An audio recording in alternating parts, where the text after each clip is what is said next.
Hi, this is Dr. Kimberley Linert, and you're listening to Incredible Life Creator Podcast. My guest today is Susan Lynn Crawford. Susan Lynn Crawford is an alcoholic. She is also a writer, speaker, podcaster, and recovery advocate.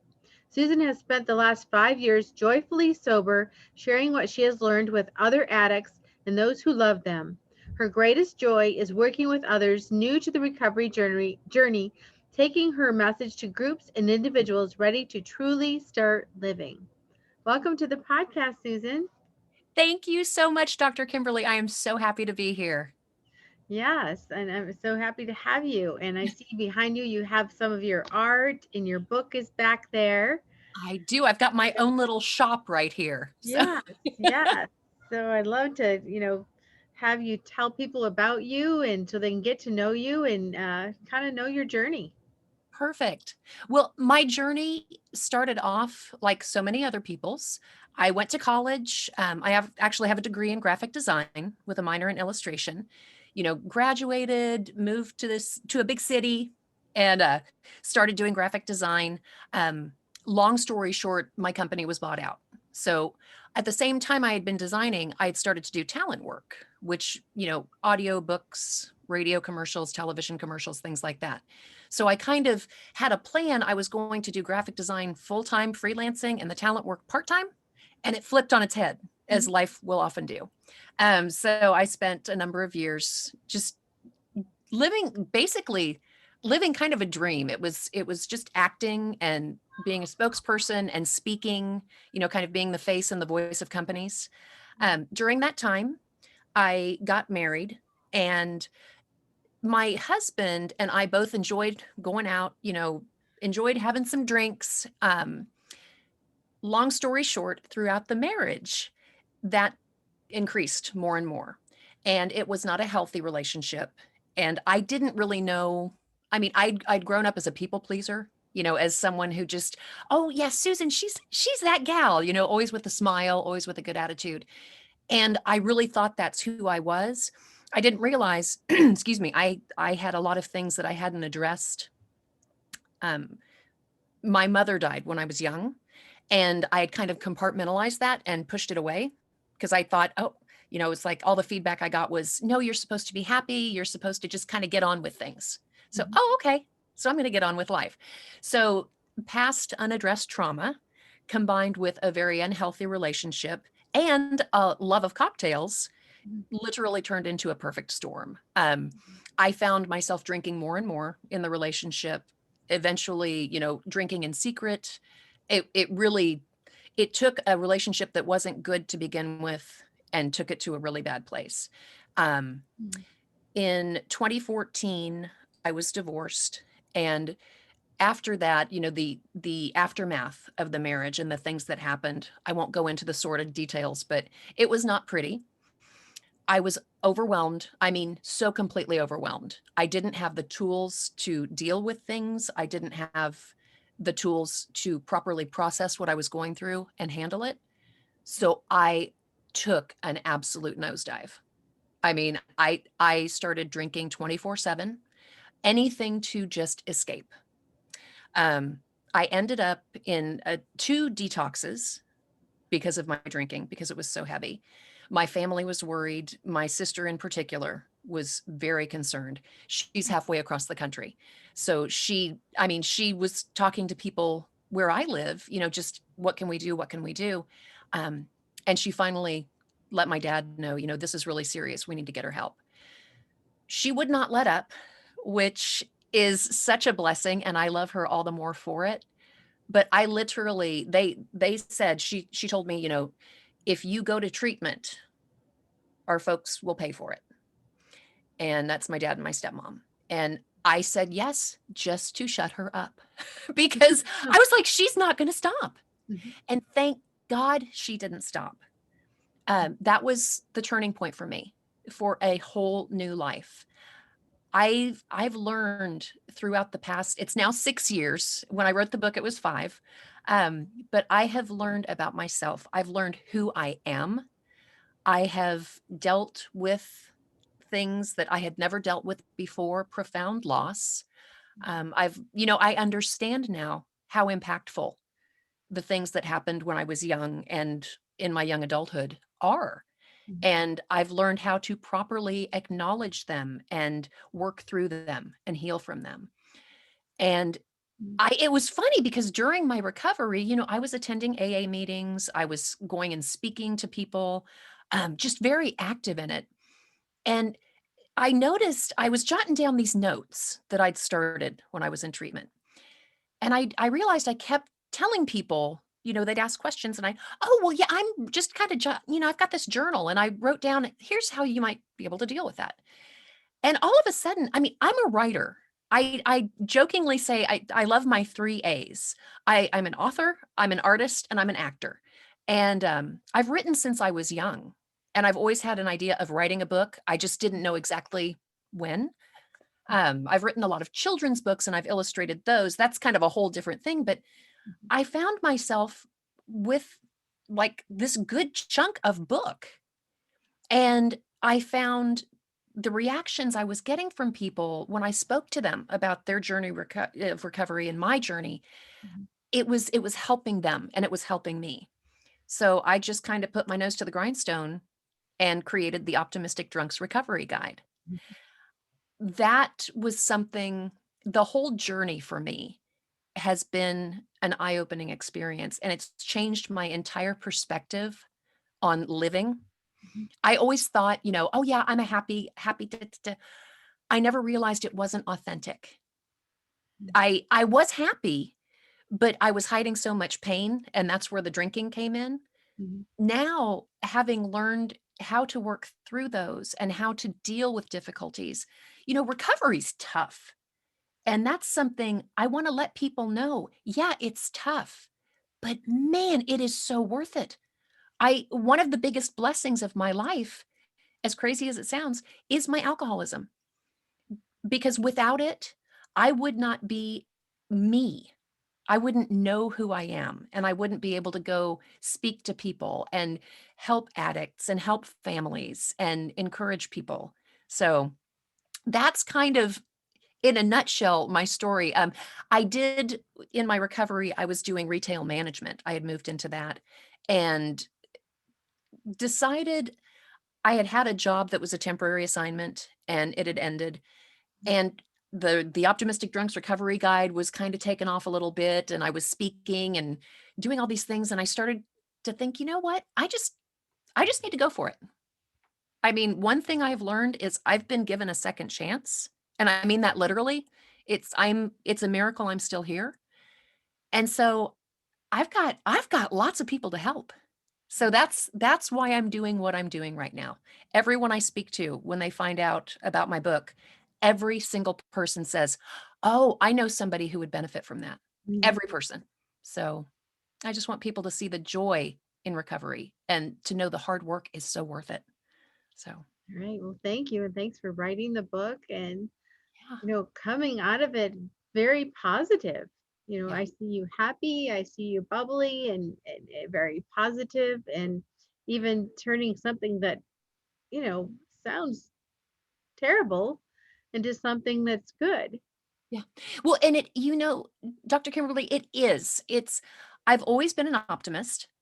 I mean, I even when I hadn't really dealt with all the things that I needed to deal with, I was still an optimist. I still woke up in the morning happy. I still like to spread sunshine. So for me, the combination of my optimism and the realistic attitude I have toward addiction, toward my alcoholism in particular, that's where the drunk in my optimistic drunk comes in.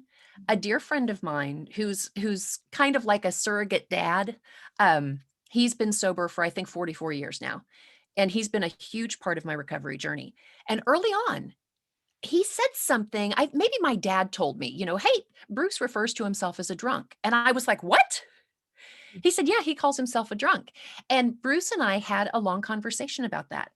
And he told me calling himself a drunk keeps him grounded. It makes it so real. It makes it ugly. And I mean, if you hear people talking, "Oh, she's a drunk, he's a drunk," that's not a nice thing. They're not saying, "Oh, that person's got it together." Mhm. So for me to keep that prominent is so very important because, yes, today I'm sober and I'm helping other people get sober and stay sober. But if I don't do the work I have to do every single day, if I'm not diligent, it can it can slip away like that because I will always be an alcoholic. And recovery is something you are always in. There are different beliefs in that. My personal belief is you don't become recovered because it's a disease.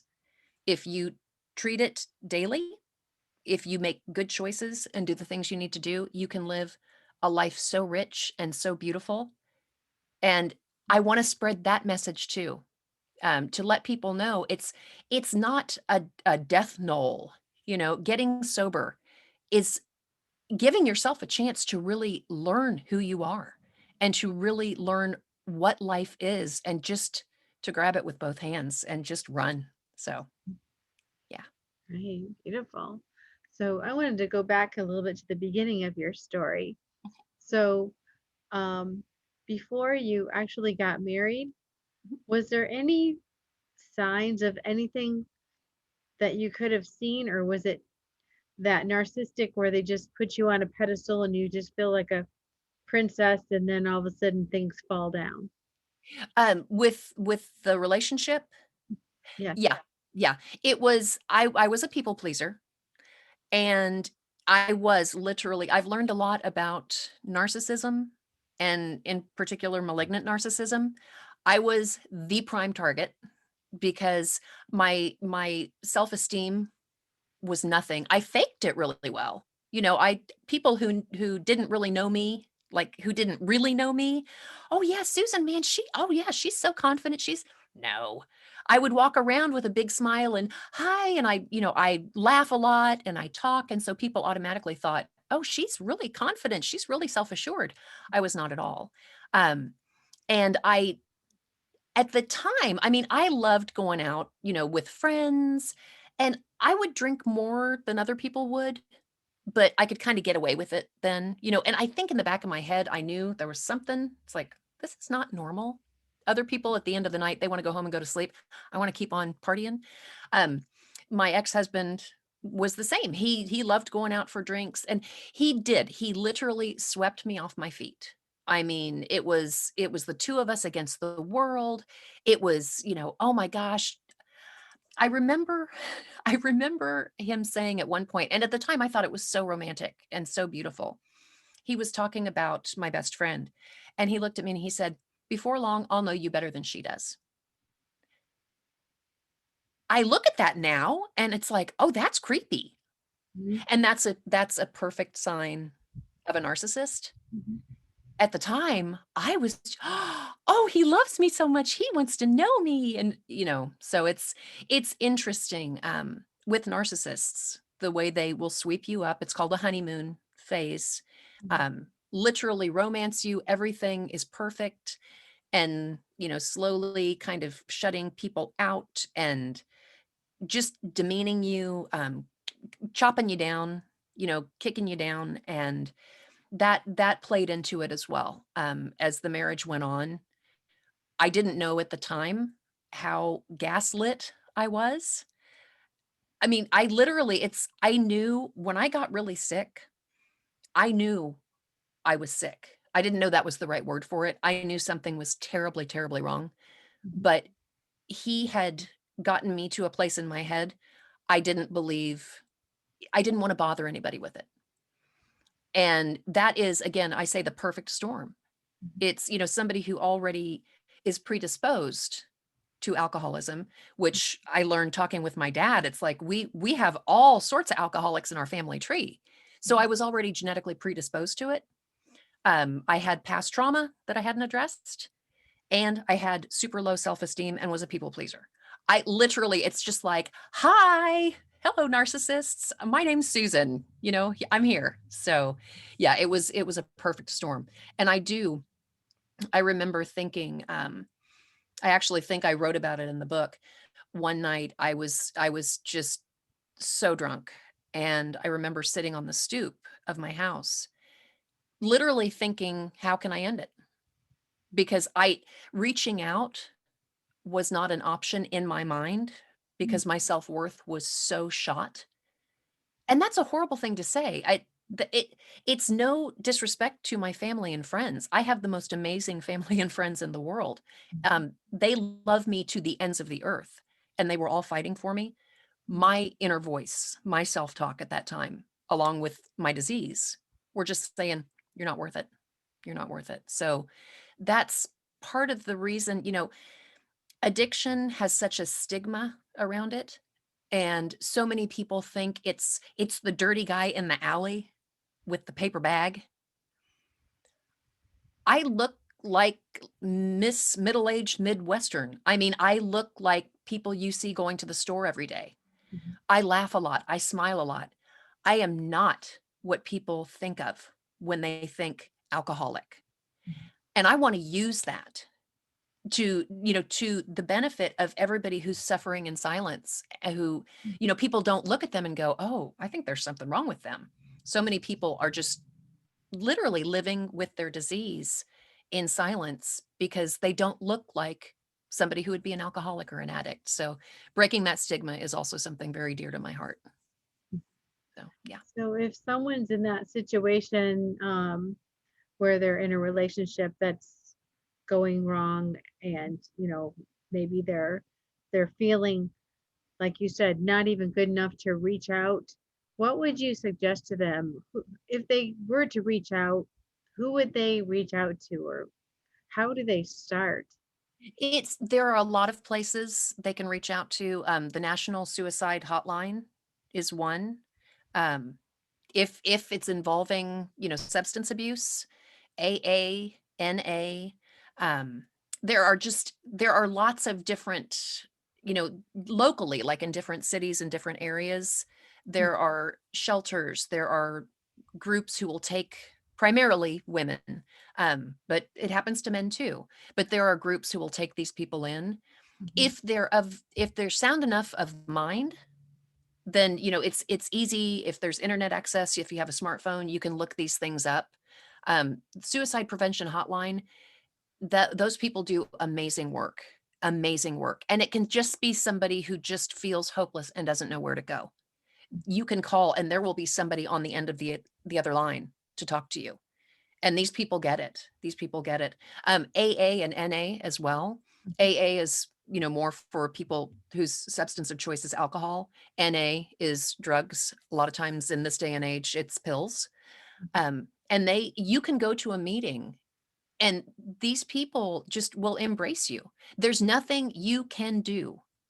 There's nothing you can have done or can be doing.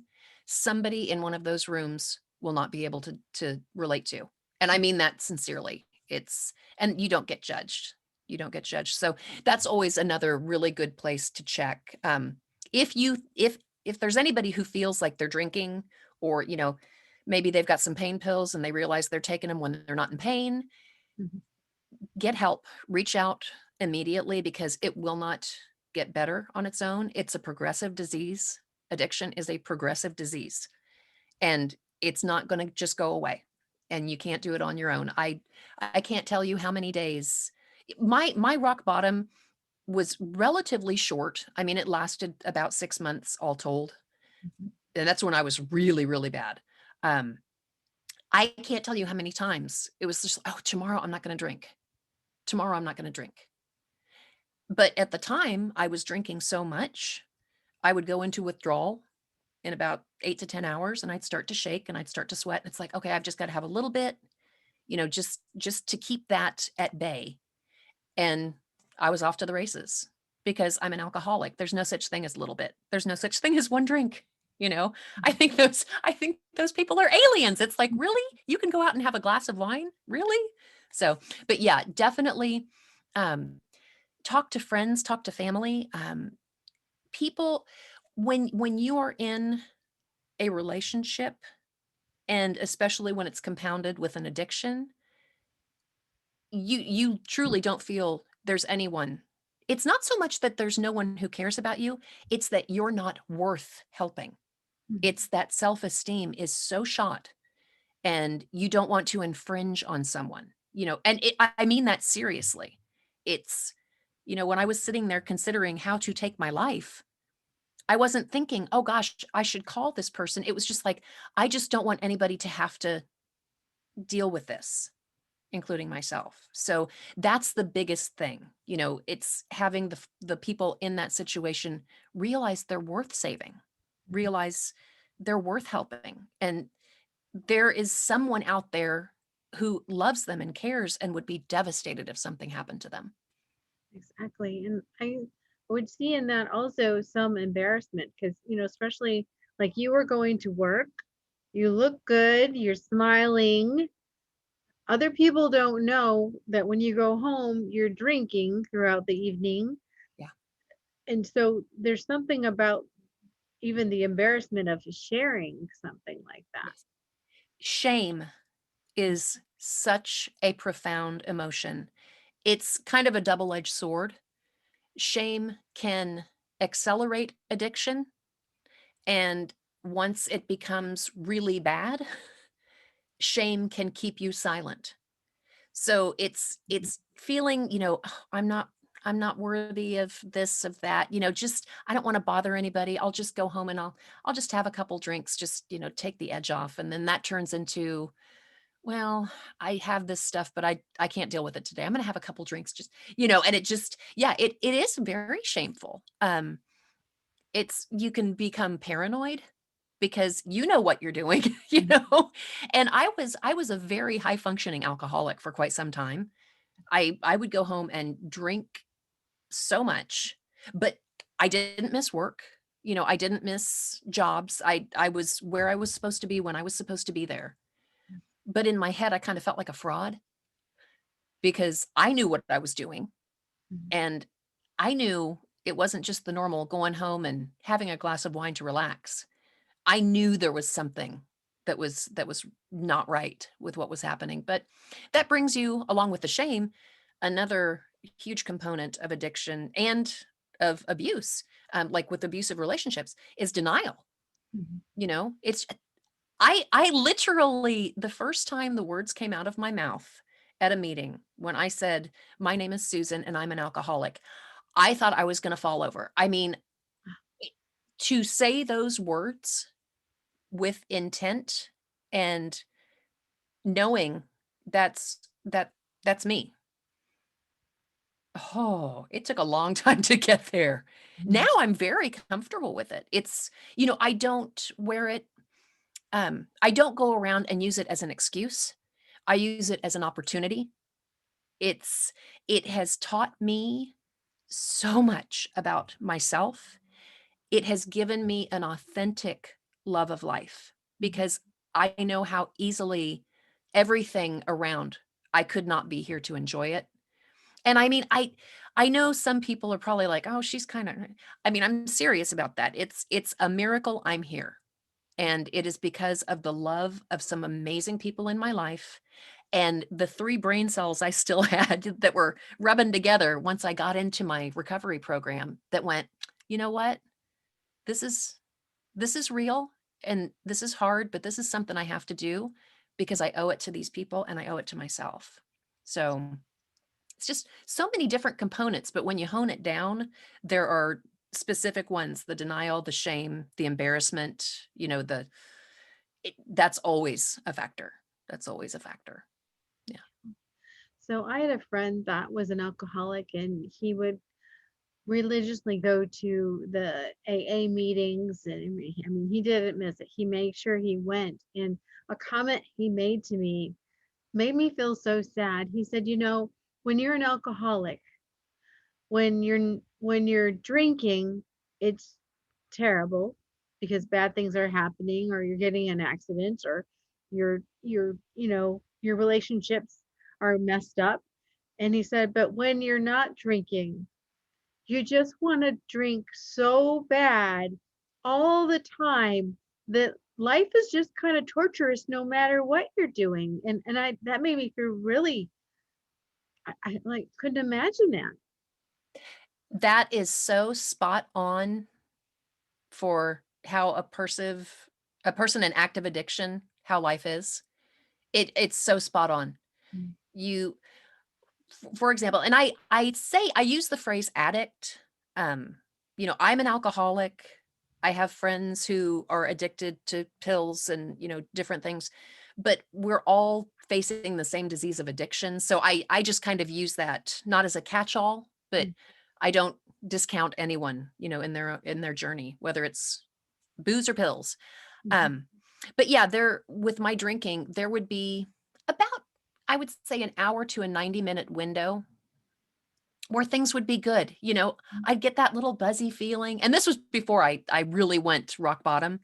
Um, but I get that little buzzy feeling and it's like, oh, this is what I wanted. This is what I wanted. But the problem is I can't stop once I get what I want. The normal people who aren't addicted can have a glass of wine or can have, two glasses of wine and they get that happy, floaty, buzzy feeling. And it's like, oh, I would just keep drinking and keep drinking. And then, yeah, it's as I said, when I was working, again, toward the end, before I was doing the 24/7 drinking, but when I was well on my way there, I would be thinking, it's like, oh gosh, I can't wait to go home and in my head, have a glass of wine. I knew I was going to have like a bottle or two bottles of wine, not a glass, but I was still in my head, that denial, "Oh, I'm going to go home and have a glass of wine."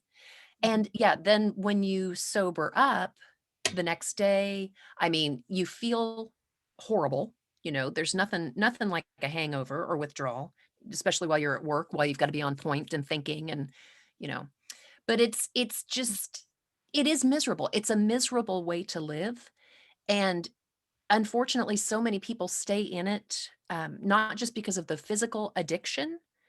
Withdrawal is an ugly beast. I mean, withdrawal is no fun.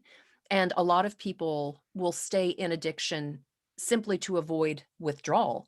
A lot of people stay in addiction because we don't know how to stop. That was my problem.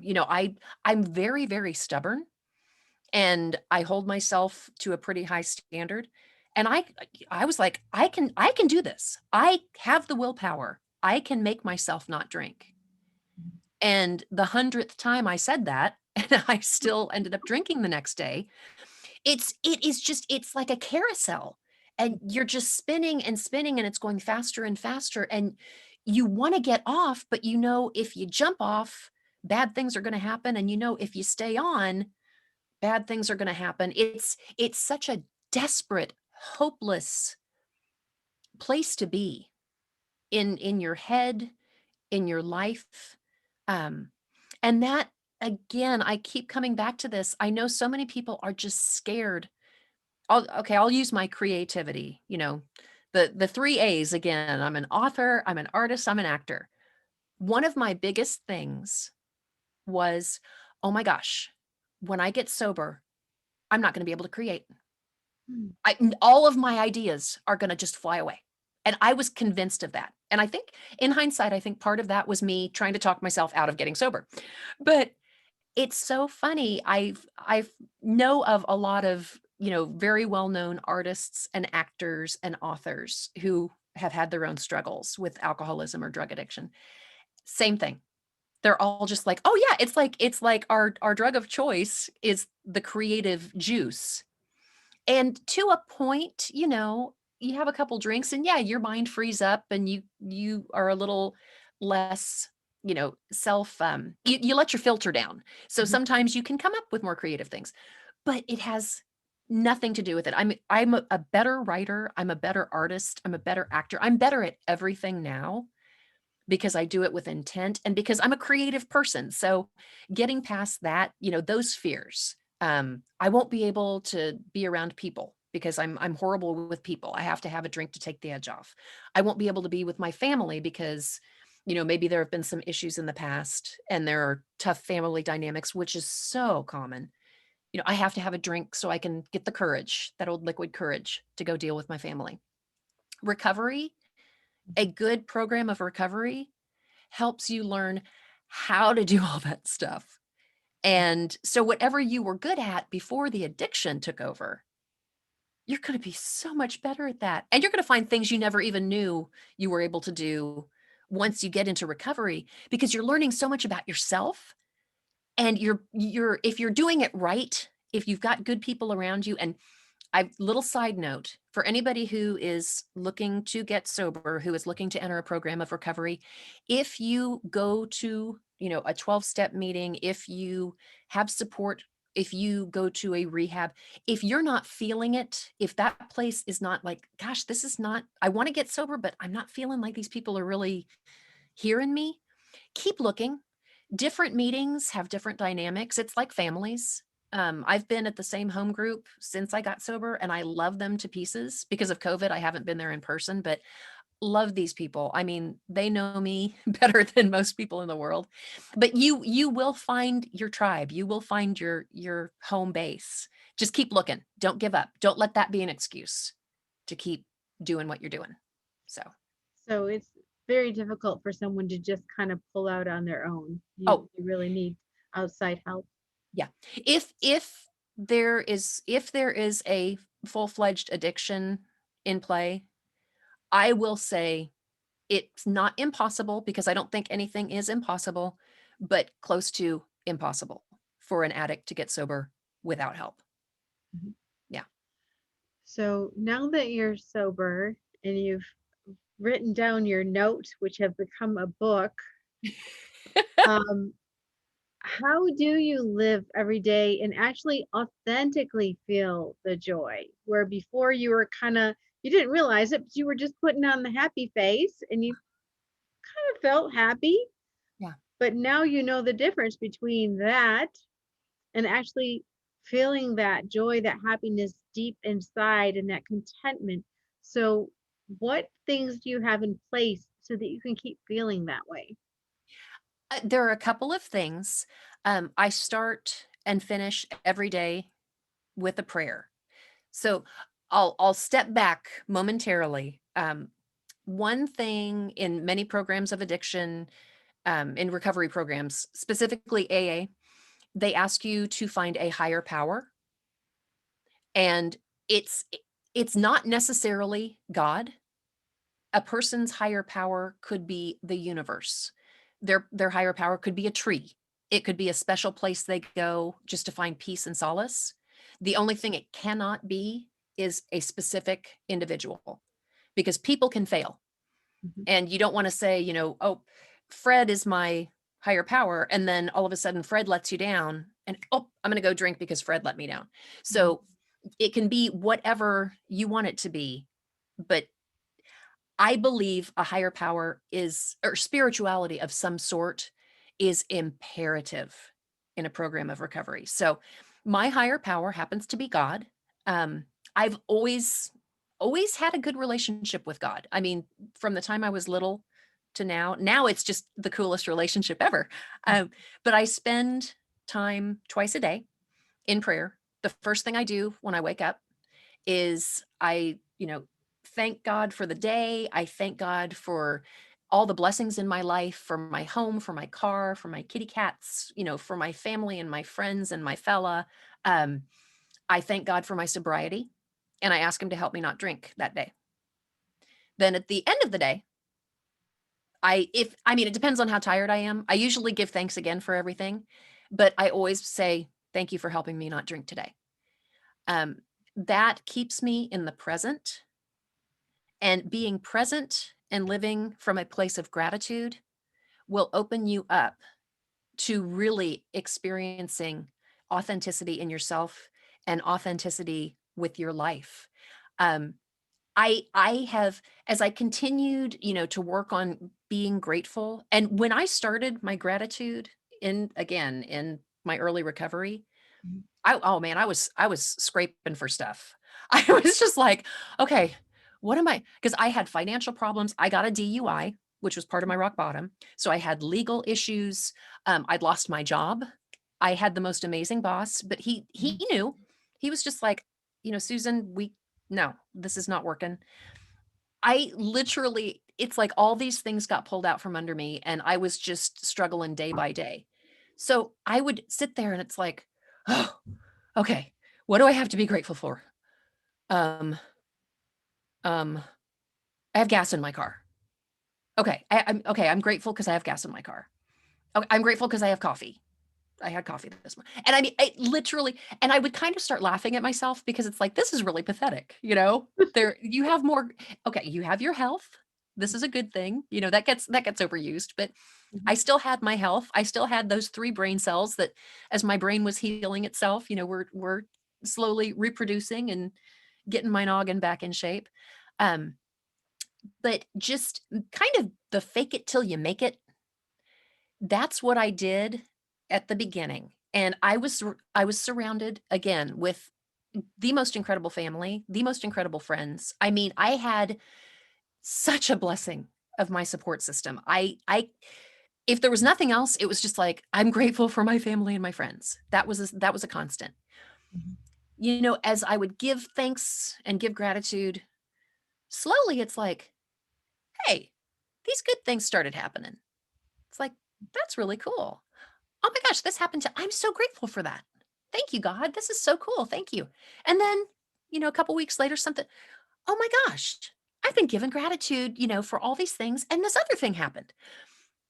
It literally, when you live from a place of gratitude, authentic gratitude, and that's why it has to be things you see. I'm looking around me right now. It's like I have electricity.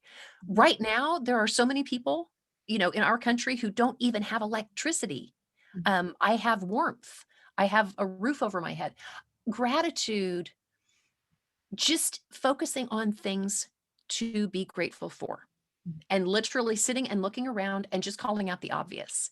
It's I talk about in my book about a snowball rolling uphill, how it just gets bigger and bigger and you're going to a better and better place. Mhm. Gratitude works that way because the more you just say, I'm grateful for this, I'm grateful for this, eventually you're going to say, wait a second, there's something to this. I'm also a big kind of a science geek, and energy for me is a big thing. So, energy cannot be created or destroyed. If you're putting out good energy, Mhm. like attracts like, that good energy is coming back. For me, again, my good energy is my higher power. That's God for me. If I'm giving out love and thanks and gratitude, he's going, hey, this lady, she's got it going on. She sees what I'm doing for her. Here, I'll give her a little taste of that. That again doesn't mean bad things won't happen. I have experienced some of the most profound losses of my life in my recovery, but I still have been able to wake up, even struggling through that and feeling all that pain, which was so hard. I still was able to wake up and do my morning prayers and my evening prayers and realize I've got so much to be grateful for and just really focus on that. And that helps with the authenticity. That helps so much. Nice. So, what happens if you get up in the morning, you say your prayer, you say, God, help me not to drink today, and then you go to work, something happens, you have a bad day, you go home, and you decide you're just going to have one glass of wine. And then that night, you know, you can't say thanks for, helping me not drink. So, how do you get through that and keep yourself from continuing so that the next day you can wake up and say the same thing, help me not to drink, and then you don't drink the next day? Okay, that's a fantastic question.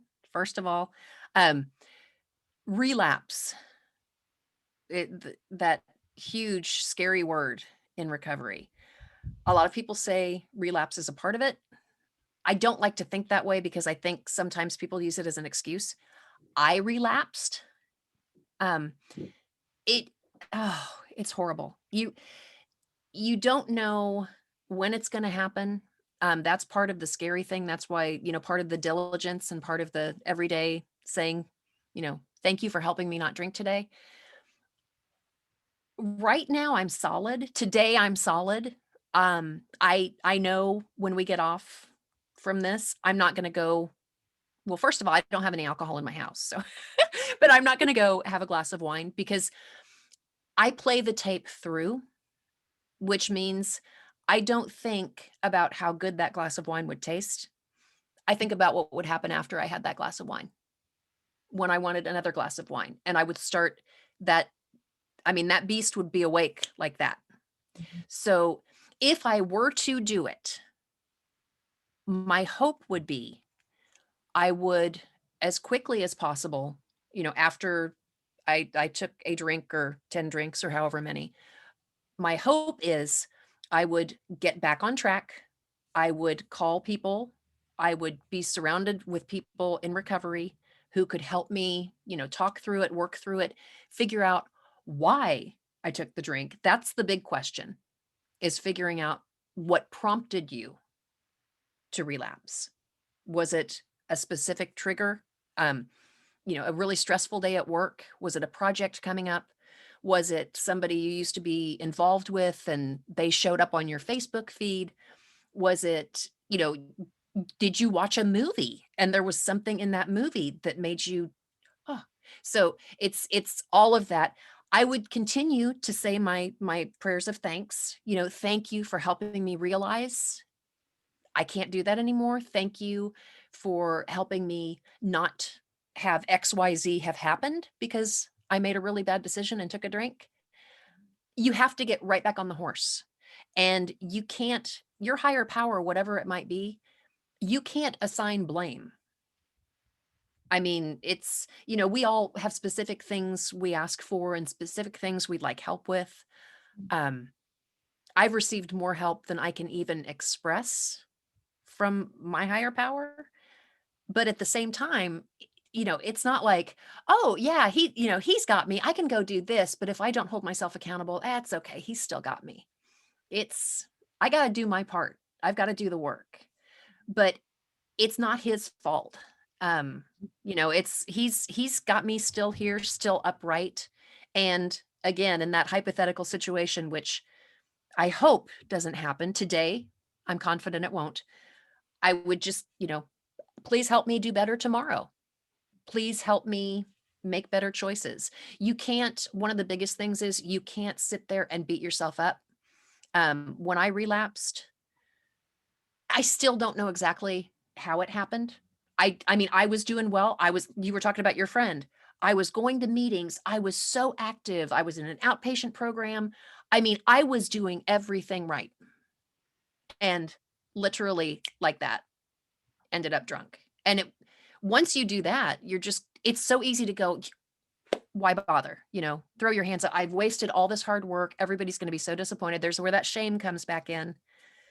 But you can't. You just got to, as soon as you can course correct. I mentioned earlier, addiction is a progressive disease. Even when you're like for me, I've been sober 6 years.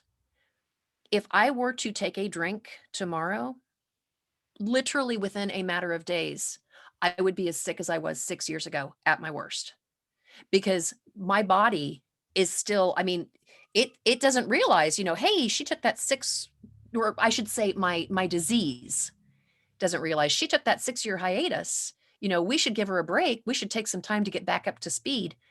No, it's the addiction, it's always there. And that's why you have to be diligent and you have to be proactive. And if you stumble, you have to get back up as soon as you can and start making good choices, whatever your means of support in your recovery program is. For my specific, it's talk to people, go to meetings. Right now, there are still meetings on Zoom, call somebody, talk it out, figure out what happened, and get back to making good choices and get back to living authentically. And yeah. Yeah. So let's say that we have someone in our family that's an alcoholic and they're going through recovery and they find themselves in that situation where they want to drink or they're about to drink, and they call and they reach out to one of us. What do we say to them? What are the things we shouldn't say that'll send them tumbling back down? What are the things we should say to help them? One of the first things I will say, please, please, please don't say, especially if it's somebody who is working on being sober, who has got some sobriety under their belt. It's so devastating to family members and to loved ones when they think, "Oh my gosh, here we go again." Try to not do the, "I knew you wouldn't do it. I knew you wouldn't be able to do it. I knew you wouldn't last. I knew this was too good to be true. I knew." Don't do that. Anything that's said or communicated that gives the addict an excuse, if they're vulnerable, if they're talking about relapsing, they're halfway there. So the best thing to do is to encourage, if it's a person who is kind of familiar with recovery, if you feel comfortable being with that person and supporting them in that way, I would say, first of all, if it's someone who attends meetings, they need to get their butt to a meeting immediately. If they have a sponsor, they need to get their sponsor on the phone. Um, if it's a situation where you can tell they've already started using, then it's like a five-alarm fire. You need to know who you can reach out to. It's a great idea to have some contact numbers for some of the folks in their recovery program, because we're like beasts. I mean, in recovery, it's if we find out one of us has stumbled, I'm telling you what, it's people will come out of the woodwork. So, family members and loved ones, the best intentions in the world when there's a relapse that's imminent or already in progress, there's only so much you can do. So, get them to a meeting, get them on the phone with a sponsor or somebody in their recovery program.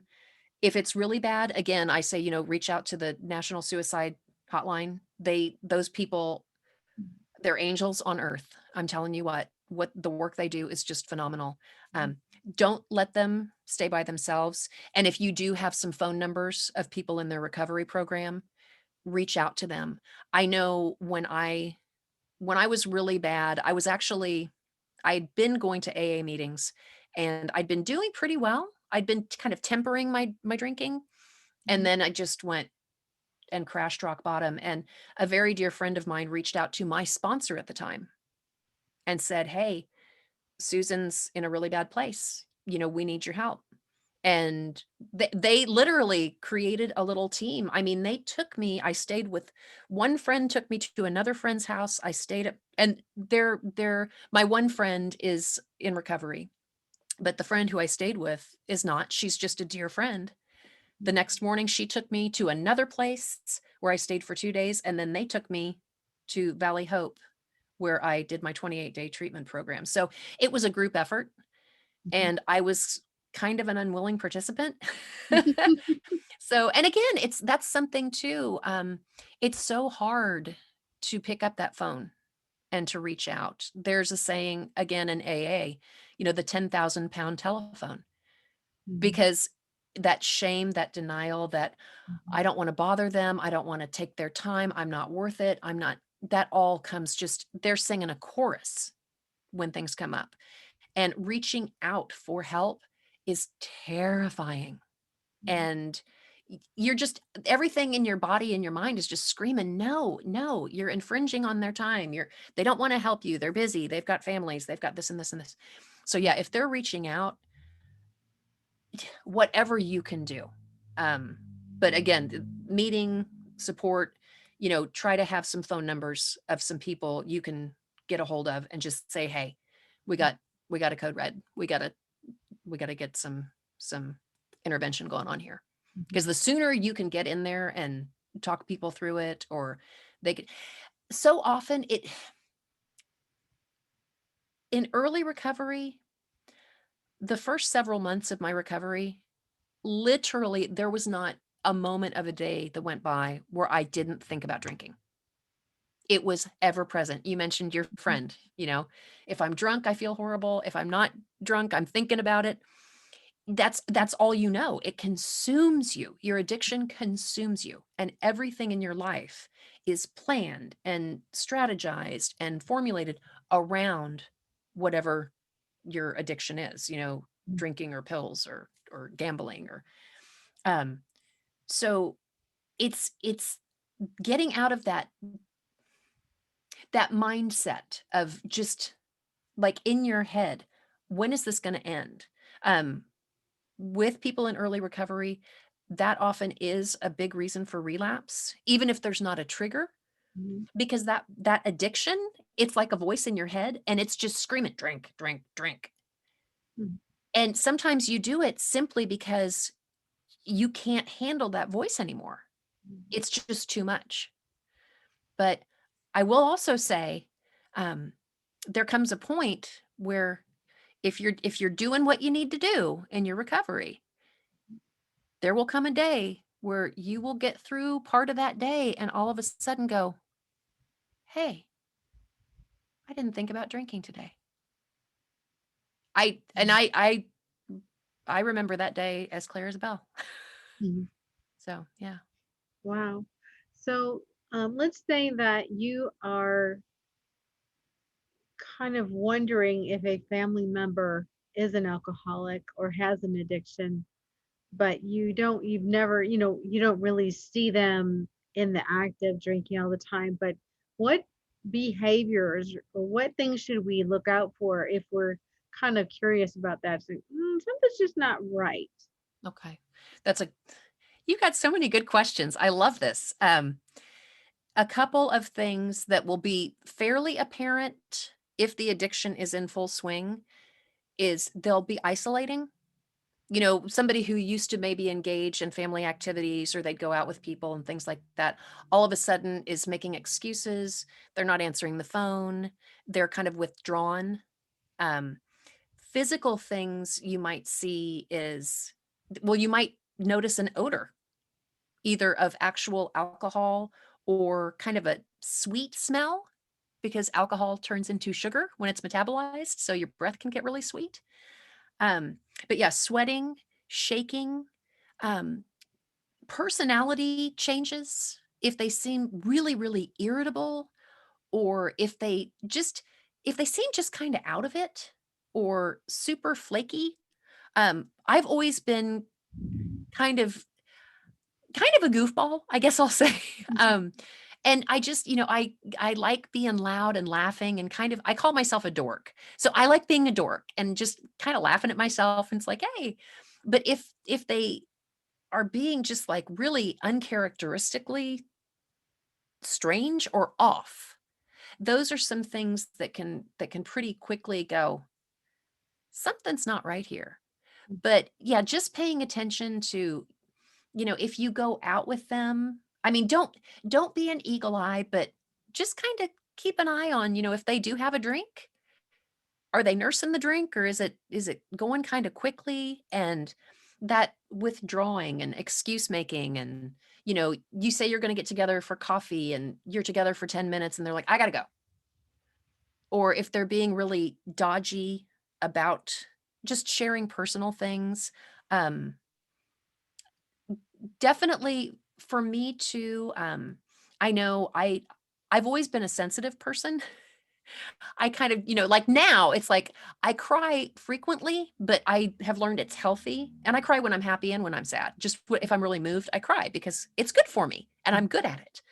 But if you notice somebody, who generally is pretty easygoing, if all of a sudden they're really irritable or just if they're acting sketchy, I, does that word make sense? Yeah. If they're sketchy or off, just say, hey, is something going on? Are you doing okay? And I guarantee initially most people are going, I'm fine, I'm fine, I'm fine.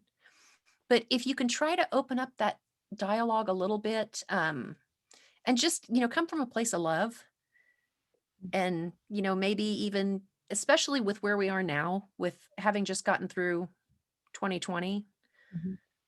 so many people are just they're in really precarious places, because of the pandemic and just job loss and family loss and friend loss. I mean, Mhm. it's been unlike anything we've ever experienced. So, especially now, I think your question is so timely because there are people who normally would be able to handle things, but we've been presented with such unmanageable changes and trauma that there are people who might not necessarily in a normal world be as susceptible to needing that escape or needing that relief. So it's just, just kind of check in and just if something feels off, trust your gut. You know this person, and maybe they are just having a bad day. If they're having a bad day and you're like, "Hey, you doing okay?" They'll probably go, "Oh, man, yeah, I just, I tried to take the dog out and I slipped on the ice and I got to work and I had a project and did." But if they're just, "I'm fine," then you might want to keep lovingly pressing a little bit. Again, I told you my sister, I said she was as tenacious as a little terrier. I mean, she would not let up. I was so, so, so angry with her. I just wanted her to go away and stop asking me questions and just shut up. And she wouldn't. And it's the way she is. I mean, I adore my sister. She's my best friend.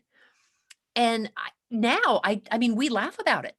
It's just the fact she knew something was wrong and she wasn't going to stop, asking me until I either owned up or I had no other choice. Mhm. So I hope for most people it doesn't get to that point, but unfortunately, in a lot of situations it does. In mine, it did. Mhm. And there comes a point where you can't love them better, but man, you can refuse to take those, lame, wishy-washy excuses when Mhm. something more is going on. Um, you might risk alienating them, or in a case like mine, you might risk getting them to finally say, "Yeah, I'll go to treatment," just to shut you up. So That's right. Squeaky hinge gets the grease, I'm right? telling you what, she was a squeaky, squeaky hinge. Mhm. Oh, I love her. I love her. I'm so thankful for her. So I want to switch gears now and just talk about you. Okay. So first of all, why don't you talk about the art you have behind you and you as an artist and how that brings you joy in your life?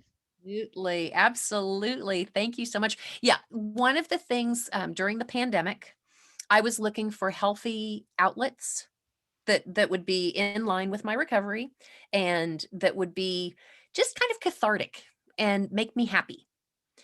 And you've seen all these things about pour painting. I don't know if you've like Mhm.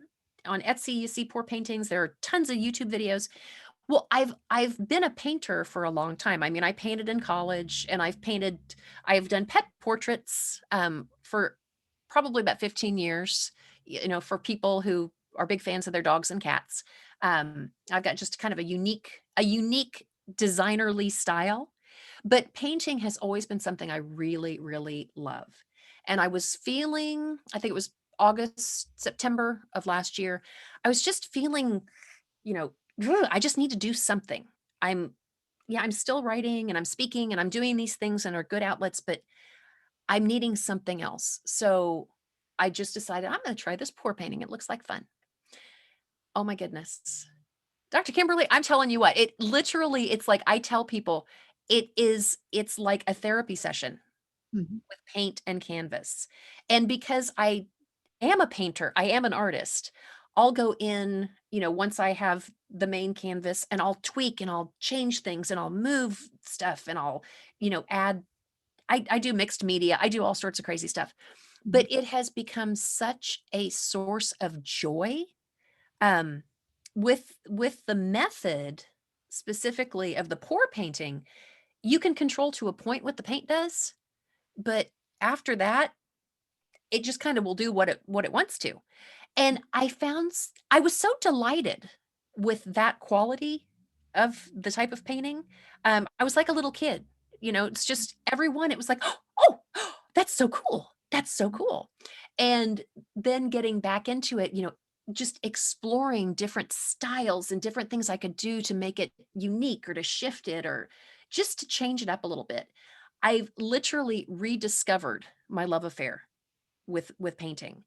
And I right now, it's funny because 'cause I'm looking around, I opened up an Etsy store, and the reason I opened the Etsy store was because I was running out of wall space in my house.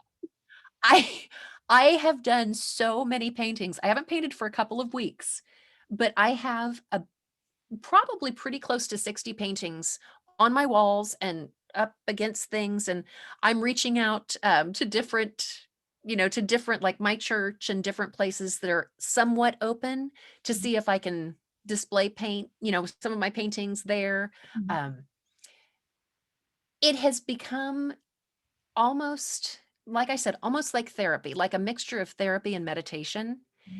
And now, of course, because I'm always thinking, what could I do to help people, especially new to recovery? So now, one of my things I'm looking to the future with is to do recovery workshops where we do pour painting and just play with the paint and get messy and talk and laugh at the beauty of it and giggle at the mistakes. And they're really, you can't make mistakes. I mean, again, because it's just the way the medium works, you just can't make mistakes. You have lots of happy accidents. Mhm. But it's been such a pure, simple source of joy. Um, Again, feeling like a childlike glee Mhm. when I just create these beautiful things. And I just sit back and look and go, that's really cool. And it's helped me so much.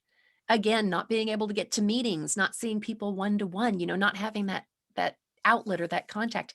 It's helped so much with the processing of emotions and just, you can do things and you can kind of fling colors around and Mhm. or you can just have a gentle, quiet, beautiful something. So yeah, I started the Joy Garage on Mhm. Etsy. And again, I live in kind of an industrial commercial building, and there is a garage catty corner below me that's actually a photography studio. So that was kind of in my head. Mhm. And one of my favorite words is joy because it's simple, it's concise, it sounds like what it is. And I think people are afraid almost to use it because they think it has to be really big. Oh, if something inspires joy, it's got to be huge. No, it doesn't. No, a baby giggling inspires joy in me. I mean, I love that sound. It's one of the most delightful sounds in the world. Getting my hands up to my elbows covered in paint, um, just it delights me. So the Joy Garage it is, Mhm. and looking at, fingers crossed, combining the Joy Garage with the Optimistic Drunk into recovery workshops to just help people experience simple joys and just these things that can lift your spirits and bring so much happiness. That feeds into the gratitude, that feeds into the living authentically. It all just kind of fits together. So, Yeah, it really does. And, I've heard of that where people actually use art as a therapy. oh yeah. So, and I love to paint too. And the one thing I love about art is I don't think there's ever a mistake. I don't No. think you can make any mistakes in art. Every piece is a masterpiece, and every piece is the way it was supposed to be. In fact, I had one art teacher that told me if you paint something and it looks too perfect, do something to mess it up Isn't on that purpose. funny? Do something to mess it up because it's supposed to be unique and special. It's not supposed to be all straight. Yes. And she said, just make one side more crooked or something, anything to make it look authentic. You had a good art teacher. I love that. I love that. I actually had a ceramics teacher who asked us one day to pick our favorite piece of the semester, and we all thinking we were going to do some special showing, and he walked us outside and there was a brick wall and he said, "Okay, throw them." It's like, "What?" But he taught us a lesson again when you said there are no mistakes. He said you have to be willing to let go of what you thought was your best in order to see how good you really can be. Mm, So that has stuck with me for decades now. mm, Um, and I just love that. Yeah, there are no mistakes. There are some times where it's like, oh, if I do something, I could goof it up and it's so pretty. It's like, but what if I don't do it and it could be so much more interesting? mm, So yeah, it's just I tell people it's like pouring emotions mm, out on canvas. Oh, I highly encourage it for anybody who's thinking about dabbling in it. Oh mm. my goodness, it's so much fun. So Yes, much fun. yes, it You might really. discover an artist you didn't know. So, if people wanted to connect with you, how do they find you? Do you have a website or you're on social media? Yes, I actually have a website. It is theoptimisticdrunk.com. Tried to keep it really simple. I'm on Facebook at The Optimistic Drunk. It is actually Blessings of Addiction. But if you just search for The Optimistic Drunk, you can find me there. I am on Twitter at The Optimistic Drunk. Um, I'm currently working to start up a podcast that's still, kind of in the beginning stages, but that's just keep an eye out. I will post updates on my webpage as soon as I get a little bit more, more info on that. So theoptimisticdrunk.com is always a good place to go for current events, for new programs I'm offering, any speaking opportunities, for online tips and tidbits. I love to put out just really short little things on, supporting people in recovery, on things family members can do for addicts and for themselves, because people who love addicts, they need to make sure they're taking care of themselves, because it's not an easy path. It's not an easy path. But yeah, theoptimisticdrunk.com is a good place. It's your one-stop shop. And I also have the Joy Garage on there as well. So you can go to my Etsy store too. All right. Well, thank you so much for being on the podcast today and for all your, sharing and about what you've learned. And I know it's going to help so many people. Oh, Dr. Kimberly, I thank you so much. You are doing so many amazing things, helping people share joy and sharing their journeys and discovering their life purpose and just realizing it's like, take a chance, You never know if you don't try it. And man, life is so beautiful. And if you're living your purpose, it's absolutely extraordinary. It So, really, really is. So I have one last question for you. uh-huh. What's your best advice on living an incredible, extraordinary life? Be authentic. Be true to yourself. Don't don't make excuses. If you want to go get a law degree at age 60 and you have the means to do it, do it. Stop judging who you are and what you're doing through the filter of other people. Do it simply because it feels right to you, and you're not going to lose. You're not going to lose. All right. Well, thank you so much. Thank you, And Dr. Kimberly. we'll talk to you again soon. Okay.